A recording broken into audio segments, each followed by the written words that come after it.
Hello, my name is Peggy Guggenheim. I was born in August 26, 1819, in New York City. My parents were Ashkenazi Jewish, and when I was 21, I inherited 2.5 million US dollars, which are about 35.3 millions today. My first work, I was a clerk in an avant-garde bookstore, and I became interested in the bohemian artistic community.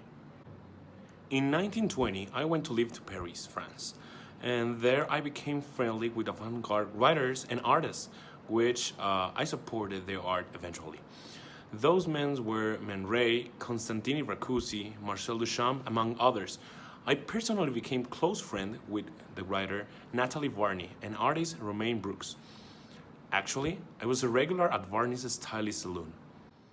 At 1938, I opened a gallery for modern art in London, featuring Jean Cocteau drawings and began to collect art as well.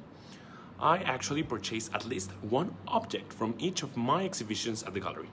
After World War II, I purchased as much abstract and surrealist art as possible. Do you want to know something? My first gallery was called Guggenheim Jean because of the epitome of the French Bernheim Jean and the own well-known family. Actually, Marcel Duchamp introduced me to the artwork, and I held group exhibitions of sculpture in college with the participation of classic and moderns. In 1939, I left for Paris to negotiate a loan for artworks for my first exhibition. In September that same year, I decided to buy paintings by all the painters who were on Herbert Red's list. I was buying one picture a day. After that, I acquired Picasso's, Ernst, Mirau's, Magritte's, Man Ray's, the list among a very large full of other artists. By 1940, I rented a large space in Place Vendôme as my new home for my museum. But I went to the south of France in 1941 after leaving Europe for New York. In New York, when I get there, of course, I opened a gallery called The Art of This Century Gallery. You'll know more about it in a minute. Unfortunately, after World War II, I had to close the same gallery, The Art of This Century. In 1947, this happened, and then I returned to Europe. I decided to live in Italy, and I was invited to exhibit my collection, and later I established myself in the Palazzo Venier de Lioni on the Grand Canal. And I don't want to bluff or anything, but my collection actually became one of the few European collections of modern art to promote a significant number of works by Americans. Actually, my collection is one of the most important museums in Italy for European and American art for the first half of the 20th century. Imagine that. Pieces in my collection embrace Cubism, Surrealism, and Abstract Expressionism. As you can see, I love art. This is some of the artwork that belong to the Guggenheim's collection. Sophomorphic Couple by Max Ernst. Max Ernst had developed his frontage technique, which he associated with the memory of accidental childhood forms materializing within the grooves of wooden floorboards. Ernst placed twine beneath his canvases and then rubbed pigment over their surfaces. The Moon Woman by Jackson Pollock. Pollock introduced imagery based on totemic or mythic figures, ideographic signs, and ritualistic events, which have been interpreted as pertaining to the buried experience and cultural memories of the psyche. It was painted in 1942. The Bird of Liquid Desires by Salvador Dalí.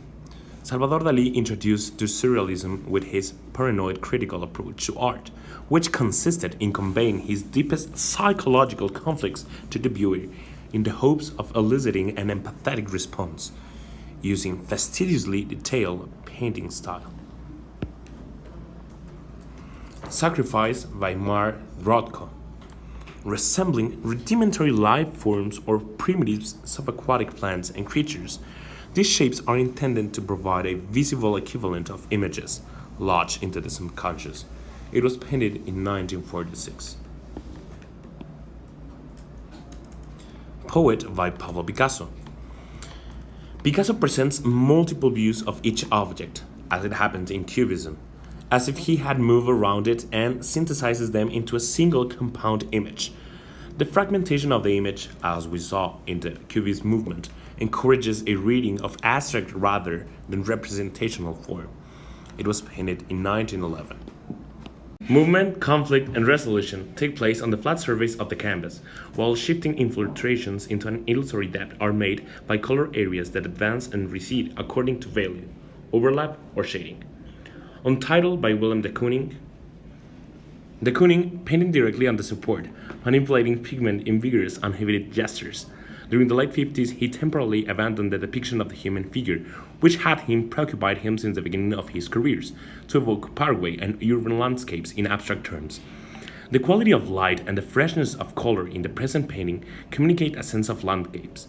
Nevertheless, the subject relates, however indirectly, to the artist's obsession with the image of women. It is present here in the flesh tones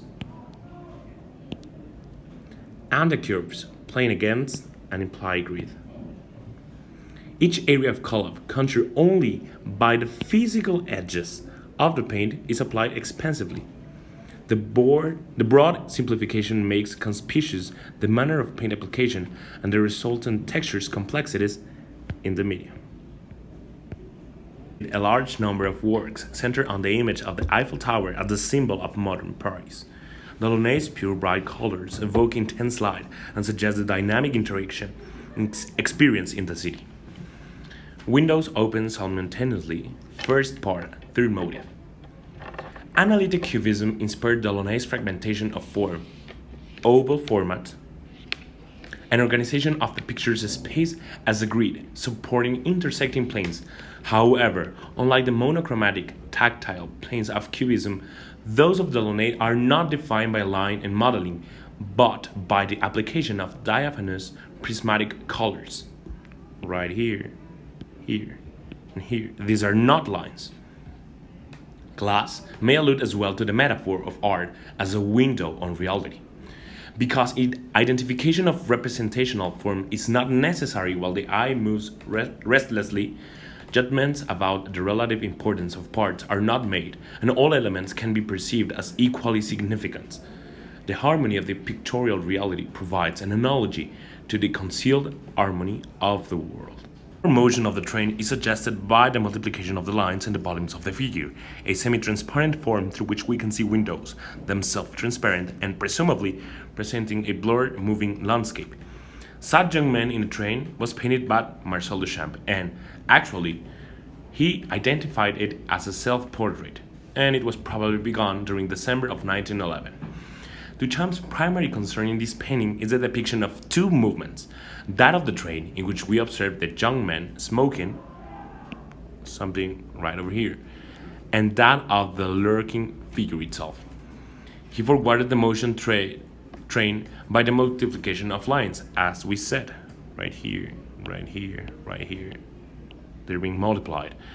And that of semi-transparent windows that present a moving landscape. It is actually kind of difficult to point it out physically here, but that's what the author tried to portray here. Shortly after the execution of these and similar works, Duchamp lost interest in Cubism and developed his eccentric vocabulary of mechanomorphic elements that foreshadowed aspects of Dada on Duchamp's work. Landscape with Red Spots, number 2, by Vasily Kandinsky. From 1908, Vasily Kandinsky often stayed in the town of Murnau in Upper Bavaria. The motive of the church in landscape recurs often in Kandinsky's painting from 1902 to 1913. By 1911, there is little specific detail, and the tower, which serves to divide the composition, has taken on a generalized columnar appearance. In Landscape with Red Spots, number 2, the paint that we are seeing right now, the tower is replaced by a mysterious, elongated, vertical form that seems to continue beyond the canvas edge into another reel. The chromatic emphasis is on the primary colors.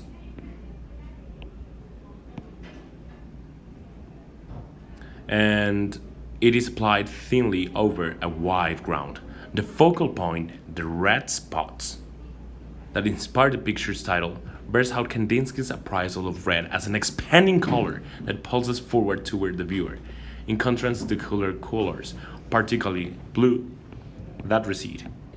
Tamayo was one of the artists who managed to penetrate deepest into the reality of today's man, going beyond his historical dimension.